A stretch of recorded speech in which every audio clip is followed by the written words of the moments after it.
আচ্ছা, একটা পরিস্থিতির কথা ভাবা যাক। ধরুন, কোনো এক সহকর্মীকে জিজ্ঞেস করলেন, প্রজেক্টের কাজটা কি সময়ের মধ্যে শেষ হবে? উনি আপনার চোখের দিকে তাকিয়ে হেসে বললেন, একদম, কোনো চিন্তা নেই।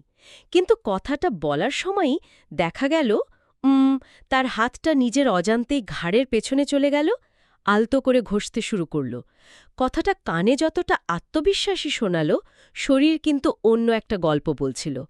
আমাদের চারপাশে এমন ঘটনা তো প্রায়ই ঘটে, তাই না? আমরা কথা শুনি, কিন্তু শরীরের ভাষাটা অনেক সময় চোখ এড়িয়ে যায়। আজকের আলোচনায় আমরা ঠিক এই বিষয়তেই একটু গভীরে গিয়ে দেখব। আমাদের হাতে রয়েছে the anatomy of deception detection থেকে নেওয়া কিছু অসাধারণ পর্যবেক্ষণ। আমাদের উদ্দেশ্য কিন্তু কাউকে হাতে নাতে মিথ্যেবাদী হিসাবে ধরে ফেলা নয়, বরং মানুষের অবচেতন মনের গভীরে ডুব দিয়ে বোঝার চেষ্টা করা, কেন আমাদের শরীর চাপে পড়লে বা অস্বস্তিতে থাকলে কিছু নির্দিষ্ট আচরণ করে। আমরা এই আচরণগুলোকে বলবো প্যাসিফাইং বিহেভিয়ার, মানে নিজেকে শান্ত করার ভঙ্গি। আমরা বোঝার চেষ্টা করব ঘাড় ঘষা বা ঠোঁট কামড়ানোর মতো সাধারণ ভঙ্গিগুলো আসলে আমাদের ভেতরের মানসিক অবস্থা নিয়ে কি বলে। আর সবচেয়ে বড় প্রশ্ন হল, এই সংকেতগুলোকে আমরা কিভাবে ব্যাখ্যা করব। তাহলে চলুন এই রহস্যময় জগতে ডুব দেওয়া যাক। উৎসটিতে এই প্যাসিফাইং বিহেভিয়ার শব্দটা ব্যবহার করা হয়েছে। সহজ ভাষায় এই জিনিসটা ঠিক কি, আর মিথ্যে বা অস্বস্তির সাথে এর সম্পর্কটা কোথায়? বিষয়টা দারুণ মজার। প্যাসিফাইং বিহেভিয়ার হলো মানে সেই সব ছোট ছোট কাজ যা আমরা মানসিক চাপে পড়লে নিজের অজান্তেই করে ফেলি। এটা আমাদের শরীরের একটা অটোমেটিক ডিফেন্স মেকানিজম, মানে একটা আত্মরক্ষার কৌশল। যখন আমাদের মস্তিষ্ক কোনো হুমকি অনুভব করে, সেটা হতে পারে মিথ্যা বলার কারণে ধরা পড়ার ভয়, বা ধরুন কোনো কঠিন প্রশ্নের মুখোমুখি হওয়া, তখন শরীরে একটা স্ট্রেস রেসপন্স তৈরি হয়। শরীর তখন নিজেকে আগের শান্ত অবস্থায় ফিরিয়ে আনার জন্য কিছু কাজ করে। যেমন ধরুন, কোনো বাচ্চা ভয় পেলে মায়ের আঁচল ধরে। ঠিক তেমনি বড় বয়সে আমরা নিজেদের শরীরকেই স্পর্শ করে সেই স্বস্তিটা খুঁজি। এই আচরণগুলোই হলো প্যাসিফাইং বিহেভিয়ার। তার মানে এটা অনেকটা শরীরের নিজস্ব রিসেট ব্যাটন চাপার মতো, তাই না? শরীর নিজেই নিজের স্ট্রেস ম্যানেজ করার চেষ্টা করছে। এখানে উৎসটির পর্যবেক্ষণগুলো খুব আকর্ষণীয় হয়ে উঠছে। দুটো খুব পরিচিত উদাহরণের কথা বলা হয়েছে, যার প্রথমটা হলো ঘাড় ঘষা। এটা তো আমরা হামেশাই দেখি। কেউ হয়তো কোনো মিটিংয়ে কঠিন প্রশ্নের উত্তর দেওয়ার সময় ঘাড় মাসাজ করছে। এর পেছনে বিজ্ঞানটা কি? শরীর কেন ঠিক ঘাড়কেই বেছে নেয় নিজেকে শান্ত করার জন্য? এর পেছনে একটা সোজাসাপটা সায়েন্স আছে, এবং এটা আমাদের শারীরবৃত্তীয় গঠনের সাথে সরাসরি যুক্ত। আমাদের ঘাড়ে, বিশেষ করে কানের ঠিক নিচে এবং গলার দুপাশে কিছু অত্যন্ত গুরুত্বপূর্ণ স্নায়ু আছে। এর মধ্যে সবচেয়ে উল্লেখযোগ্য হল ভেগাস নার্ভের কিছু শাখা।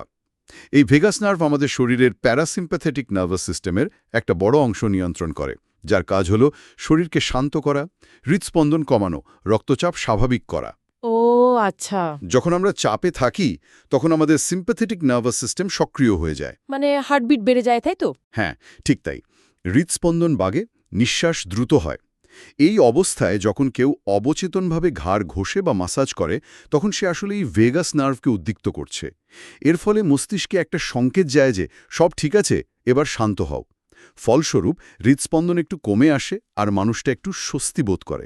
এটা তো অসাধারণ এক তথ্য। তার মানে শরীর আর মন একে অপরের সাথে কতটা গভীরভাবে সংযুক্ত। শরীর নিজের অজান্তেই মনকে শান্ত করার জন্য কাজ করে চলেছে। আমার একটা প্রশ্ন আছে, এই ঘাড় ঘষার ভঙ্গিটা কি পুরুষ আর মহিলাদের ক্ষেত্রে একইভাবে প্রকাশ পায়, নাকি কোনো পার্থক্য আছে? খুব ভালো প্রশ্ন। উৎসুতিতে সরাসরি না বলা হলেও অন্যান্য গবেষণায় দেখা যায় যে এখানে লিঙ্গভেদে কিছুটা পার্থক্য থাকে। পুরুষদের ক্ষেত্রে প্রায়শই দেখা যায় তারা পুরো হাত দিয়ে ঘাড়ের পেছনটা বা পাশের অংশটা বেশ শক্ত করে ধরে বা মাসাজ করে। এটা কিছুটা আগ্রাসী ভঙ্গি হতে পারে। অন্যদিকে মহিলাদের ক্ষেত্রে এই আচরণটা একটু অন্যরকম হয়।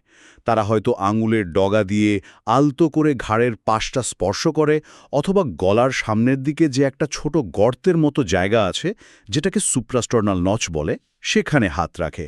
ও, অনেক সময় তারা গলার নেকলেস নিয়েও খেলা করে। দুটো আচরণের উদ্দেশ্য কিন্তু একই, ভেগাস নার্ভকে উদ্দীপ্ত করে নিজেকে শান্ত করা। একদম, কিন্তু প্রকাশভঙ্গিটা ভিন্ন। পার্থক্যগুলোও খেয়াল রাখা জরুরি। ঘাড়ের বিষয়টা তো গেল শারীরবৃত্তীয় ব্যাখ্যা, কিন্তু এমনও তো কিছু আচরণ আছে যার ব্যাখ্যাটা আরও বেশি মনস্তাত্ত্বিক। যেমন ধরুন ঠোঁট কামড়ানো বা দুটো ঠোঁট একসাথে চেপে ধরা। এটাও তো খুব পরিচিত একটা দৃশ্য। কঠিন পরিস্থিতিতে পড়লে বা গভীর চিন্তায় থাকলে অনেকে এটা করে। মিথ্যা বা অস্বস্তির সঙ্গে এর যোগসূত্রটা কিভাবে কাজ করে? ঠোঁট কামড়ানো বা চেপে ধরার ব্যাখ্যাটা মূলত মনস্তাত্ত্বিক, আর এর দুটো দারুণ দিক আছে। প্রথম এবং সবচেয়ে সোজা ব্যাখ্যাটা হলো ব্যক্তি হয়তো সত্যিটা বলা থেকে নিজেকে আটকাতে চাইছে। আমাদের মুখই তো কথা বলার মাধ্যম। যখন একজন ব্যক্তি এমন কিছু লুকাতে চাইছে যা তার মুখ দিয়ে বেরিয়ে যেতে পারে, তখন সে অবচেতনভাবে ঠোঁট চেপে ধরে। ও আচ্ছা, মানে মুখ দিয়ে যেন কথাটা বেরিয়ে না যায়। ঠিক। এটা অনেকটা নিজের মুখকে শারীরিকভাবে বন্ধ করে দেওয়ার একটা প্রতীকী চেষ্টা, যেন সে নিজেকেই বলছে চুপ থাকো, সত্যিটা বলা যাবে না। এটা বেশ মন্তব্য। আর দ্বিতীয় ব্যাখ্যাটা কি? দ্বিতীয় ব্যাখ্যাটা আরও সূক্ষ্ম। এটা হলো মানসিক চাপকে অন্যদিকে চালিত করার একটা কৌশল। মিথ্যে বলার কারণে যে তীব্র মানসিক অস্বস্তি, অপরাধবোধ বা ভয় তৈরি হয়, সেটা সামলানো খুব কঠিন। তখন ঠোঁট কামড়ানোর মতো একটা ছোট শারীরিক অস্বস্তি ও ব্যথা তৈরি করে মস্তিষ্ক সেই বড় মানসিক যন্ত্রণা থেকে মনোযোগ সরিয়ে নেওয়ার চেষ্টা করে। মানে ডিসপ্লেসমেন্ট বিহেভিয়ারের মতো। একদম। ধরুন বসের উপর রেগে গিয়ে কেউ হয়তো টেবিলে ঘুষি মারল। এখানেও ব্যাপারটা তাই, ভেতরের অস্বস্তিটাকে ঠোঁটের উপর চালান করে দেওয়া হচ্ছে। তার মানে এই দুটো আচরণ, ঘাড় ঘষা আর ঠোঁট কামড়ানো, একেবারে ভিন্ন দুটো প্রক্রিয়ার মাধ্যমে কাজ করছে। একটা শারীরবৃত্তীয়, অন্যটা মনস্তাত্ত্বিক। কিন্তু উদ্দেশ্য একই, চাপ কমানো। আচ্ছা, ঘাড় আর ঠোঁট তো গেল। মানুষের স্ট্রেস কি শরীরের অন্য কোনো অংশেও একইভাবে প্রকাশ পায়? আর কি কি ধরনের প্যাসিফাইং বিহেভিয়ার আমরা দেখতে পাই? অবশ্যই শরীর জুড়েই প্রকাশ দেখা যায়, যেমন কপাল বা কানের লতি ঘষা। এটাও অনেকটা ঘাড় মাসাজ করার মতোই কাজ করে, কারণ মুখে এবং মাথায় প্রচুর নার্ভ এন্ডিং থাকে যা স্পর্শে উদ্দীপ্ত হয়। আরেকটা খুব সাধারণ আচরণ হল মুখ ঢাকা বা মুখের অংশবিশেষ স্পর্শ করা। হ্যাঁ হ্যাঁ, এটা দেখেছি। কেউ হয়তো কথা বলার সময় হাত দিয়ে মুখটা আড়াল করার চেষ্টা করছে, যেন সে যা বলছে তা লুকাতে চায়। আবার অনেক সময় দেখা যায় পুরুষরা টায়ের নট ঠিক করছে বা মহিলারা জামার কলার ঠিক করছে। আপাত দৃষ্টিতে মনে হতে পারে এটা সাধারণ একটা ভঙ্গি, কিন্তু যদি পরিস্থিতিটা চাপের হয় তাহলে এটাও একটা প্যাসিফাইং বিহেভিয়ার হতে পারে। এটাকে ভেন্টিলেটিং বা বাতাস চলাচল করানোর চেষ্টাও বলা হয়, কারণ চাপে পড়লে আমাদের গরম লাগে আর শরীর অবচেতনভাবে একটু স্বস্তি খোঁজে। এই আলোচনাটা শোনার পর থেকে আমি হয়তো এখন সবার দিকেই সন্দেহের চোখে তাকাব। আমার এক সহকর্মী আছেন যিনি প্রায়ই কথা বলার সময় নিজের দাড়ি হাত দিয়ে ঠিক করতে থাকেন। তাহলে কি ধরে নেব উনি কিছু একটা লুকাচ্ছেন? এখানেই তো আসল প্রশ্নটা চলে আসে। এই লক্ষণগুলো কি সবসময় মিথ্যার ইঙ্গিত দেয়? দৈনন্দিন জীবনে এটা প্রয়োগ করা কতটা যুক্তিসঙ্গত? এখানে সবচেয়ে বড় এবং গুরুত্বপূর্ণ বিষয়টা উঠে আসে, আর এর সহজ উত্তর হল একদমই না। না না, এই লক্ষণগুলোকে বিচ্ছিন্নভাবে দেখলে মারাত্মক ভুল বোঝার সম্ভাবনা থাকে। এগুলোকে মিথ্যার অকাট্য প্রমাণ হিসেবে ধরে নেওয়াটা সবচেয়ে বড় ভুল হবে। আপনার সহকর্মী হয়তো ছোটবেলা থেকেই চিন্তায় পড়লে দাড়ি হাতান। মানে ওটা ওনার অভ্যাস। ঠিক। অথবা কারো হয়তো ঘাড়ের সত্যিই ব্যথা করছে বা ঠোঁট শুকিয়ে যাওয়ার কারণে সে বারবার ঠোঁট চাপছে। এই আচরণগুলো শুধুমাত্র সম্ভাব্য সূচনা বা ইঙ্গিত, কোনো নিশ্চিত প্রমাণ নয়। তাহলে একজন পর্যবেক্ষকের কি করা উচিত? কিভাবে বুঝবেন যে কোনো আচরণটা গুরুত্বপূর্ণ আর কোনটা শুধু একটা সাধারণ অভ্যাস? স্বাভাবিক আচরণ কেমন তা জানা। বিশেষজ্ঞের ভাষায় একে বলা হয় বেসলাইন বিহেভিয়ার প্রতিষ্ঠা করা। Base line behaviour. হ্যাঁ, ধরুন আপনি আপনার বন্ধুর সাথে 10 মিনিট ধরে কফি খেতে খেতে সাধারণ গল্প করছেন। সে খুব শান্ত, রিল্যাক্সড। তার হাত পা নাড়ানোর ভঙ্গি, কথা বলার ধরন সবই স্বাভাবিক। এটাই তার বেসলাইন। এরপর হঠাৎ আপনি তাকে একটা অস্বস্তিকর প্রশ্ন করলেন, যেমন, তুমি কি আমার কাছ থেকে টাকা ধার নিয়েছিলে? এই প্রশ্নটা করার সাথে সাথেই যদি দেখা যায় সে ঘাড় ঘষতে শুরু করল বা আপনার চোখের দিক থেকে নজর সরিয়ে নিল। ও আচ্ছা, মানে আচমকা একটা পরিবর্তন। একদম। এই যে তার স্বাভাবিক আচরণ থেকে একটা আকস্মিক পরিবর্তন, এটাই আপনার জন্য সূত্র।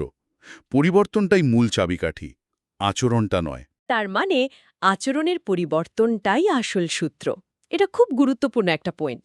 আচ্ছা, আর একটা বিষয়, যদি কেউ একটা নয় বরং একসাথে অনেকগুলো এমন আচরণ করতে থাকে, যেমন ঘাড় ঘষার সাথে সাথে সে হয়তো পা নাড়াতে শুরু করলো আর কথা বলার সময় তোতলাতে শুরু করলো, তখন কি বিষয়টা আরও জোরালো হয়?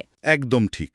পর্যবেক্ষণের দ্বিতীয় গুরুত্বপূর্ণ নীতি হল ক্লাস্টার বা গুচ্ছ আচরণ খোঁজা। শরীরের ভাষা পড়ার সময় একটা মাত্র সংকেত দেখে সিদ্ধান্তে আসাটা বোকামি। কিন্তু যখন আপনি একাধিক সংকেতের একটি গুচ্ছ বা ক্লাস্টার দেখতে পান, তখন সেই বার্তাটা অনেক বেশি নির্ভরযোগ্য হয়। একটা উদাহরণ দিলে ভালো হয়। ধরুন, একজন ব্যক্তি শুধু ঘাড় ঘষছে, এটার অনেক কারণ থাকতে পারে। কিন্তু যদি সে ঘাড় ঘষার সাথে সাথে আপনার প্রশ্নটা আবার পুনরাবৃত্তি করে সময় নেওয়ার চেষ্টা করে, আমি টাকা ধার নিয়েছিলাম কিনা, চোখের যোগাযোগ এড়িয়ে যায় এবং চেয়ারে নড়েচড়ে বসে, এই 4টি আচরণের সমন্বয় একটা শক্তিশালী বার্তা দেয় যে সে ওই প্রশ্নে তীব্র অস্বস্তি বোধ করছে। এই বিষয়টা পরিষ্কার করার জন্য অনেক ধন্যবাদ। তার মানে আমাদের দুটো জিনিস মাথায় রাখতে হবে: বেসলাইন থেকে আচরণের পরিবর্তন এবং একাধিক আচরণের ক্লাস্টার। কিন্তু এখানে কি কোনো ঝুঁকি নেই? এমনও তো হতে পারে যে একজন সৎ মানুষ, যাকে মিথ্যে অপবাদ দেওয়া হচ্ছে, সেও তো তীব্র চাপে থাকবে। তখন তো তার শরীরও একই রকম প্রতিক্রিয়া দেখাতে পারে, তাই না? আপনি একেবারে মোক্ষম জায়গায় ধরেছেন। এটাকে বলা হয় ওথেলো এরার। শেক্সপিয়ারের ওথেলো নাটকে ডেসডিমোনা যখন তার স্বামীর কাছে নিজের সততা প্রমাণ করার চেষ্টা করছিল, তখন তার ভয় এবং আরতি দেখে ওথেলো ভুল করে ভেবেছিল যে ওটা আসলে অপরাধবোধের লক্ষণ। ঠিক। ঠিক তেমনি একজন নিরপরাধ ব্যক্তি যখন মিথ্যে অভিযোগের মুখোমুখি হয়, তখন তার ধরা পড়ার ভয় থাকে না, কিন্তু তার ভয় থাকে যে তাকে কেউ বিশ্বাস করবে না। এই তীব্র মানসিক চাপের ফলেও কিন্তু তার শরীর একই ধরনের প্যাসিফাইং বিহেভিয়ার দেখাতে পারে। সেও ঘাড় ঘষতে পারে। হ্যাঁ, সেও ঘাড় ঘষতে পারে, তোতলাতে পারে বা চোখ সরাতে পারে। তাই একজন দক্ষ পর্যবেক্ষক শুধু চাপের লক্ষণই খোঁজেন না, তিনি বোঝার চেষ্টা করেন যে চাপের উৎসটা কি, অপরাধবোধ নাকি মিথ্যে অভিযোগের ভয়। এটা বোঝা খুবই কঠিন এবং এর জন্য প্রচুর অভিজ্ঞতা দরকার। তার মানে এই জ্ঞানটা আসলে একটা দ্বিমুখী তলোয়ারের মতো। ঠিকভাবে ব্যবহার করতে পারলে মানুষের ভেতরের অবস্থা বোঝা যায়, কিন্তু ভুল ব্যাখ্যা করলে সম্পর্ক নষ্ট হয়ে যেতে পারে। আজকের আলোচনা থেকে আমরা যা জানলাম তা এক কথায় অসাধারণ। প্যাসিফাইং বিহেভিয়ার হল মানুষের অবচেতন মনের একটা জানালা, যা দিয়ে তার ভেতরের মানসিক চাপের অবস্থাটা বোঝা যায়। মুখের কথা হয়তো সাজানো যায়, কিন্তু শরীরের এই অবচেতন প্রতিক্রিয়াগুলো লুকানো বেশ কঠিন। একদম। আর আমি আবারও জোর দিয়ে বলতে চাই, সবচেয়ে গুরুত্বপূর্ণ বিষয়টি হল প্রেক্ষাপট বোঝা এবং সহানুভূতি বজায় রাখা। এই জ্ঞানটা মানুষকে বিচার করার যন্ত্র নয়, বরং তাদের মানসিক অবস্থা আরও ভালোভাবে বোঝার একটি উপায়। যখন আপনি দেখবেন আপনার সহকর্মী বা বন্ধু চাপে পড়ে এমন আচরণ করছে, তখন তাকে সরাসরি মিথ্যাবাদী না ভেবে আপনি হয়তো ভাবতে পারেন যে সে কোনো একটা বিষয় নিয়ে খুব অস্বস্তিতে আছে। ঠিক। তখন আপনি আপনার প্রশ্ন করার ধরন বদলে তাকে আরও স্বস্তি দেওয়ার চেষ্টা করতে পারেন। এতে যোগাযোগটা আরও গভীর হয়, নষ্ট হয় না। ঠিক। এই জ্ঞান আমাদের ব্যক্তিগত বা পেশাগত জীবনে সম্পর্কগুলোকে আরও গভীর স্তরে বুঝতে সাহায্য করতে পারে। আজকের আলোচনাটি একটি ভাবনার খোরাক দিয়ে শেষ করা যাক। আমরা কথা বললাম মিথ্যে বলার সময় বা চাপে পড়লে সাধারণ মানুষের শরীর কেমন প্রতিক্রিয়া দেখায়, কিন্তু উল্টো দিকটাও ভাবার মতো। সেই সব মানুষদের কথা ভাবুন যারা হয়তো কোনো ধরনের অপরাধবোধ বা সহানুভূতি ছাড়াই মিথ্যে বলতে পারে। একজন দক্ষ মিথ্যাবাদী বা ম্যানিপুলেটরের শরীর তখন কেমন প্রতিক্রিয়া দেখাবে? যে মানুষটা মিথ্যে বলার সময় কোনো চাপই অনুভব করে না, তার শরীরে কি এই প্যাসিফাইং বিহেভিয়ারগুলো অনুপস্থিত থাকবে? আর সেটা কি তাকে একজন সাধারণ সৎ মানুষের চেয়েও বেশি বিশ্বাসযোগ্য করে তুলবে, যে কিনা শুধু চাপের কারণেই অস্বস্তির লক্ষণ দেখাচ্ছে?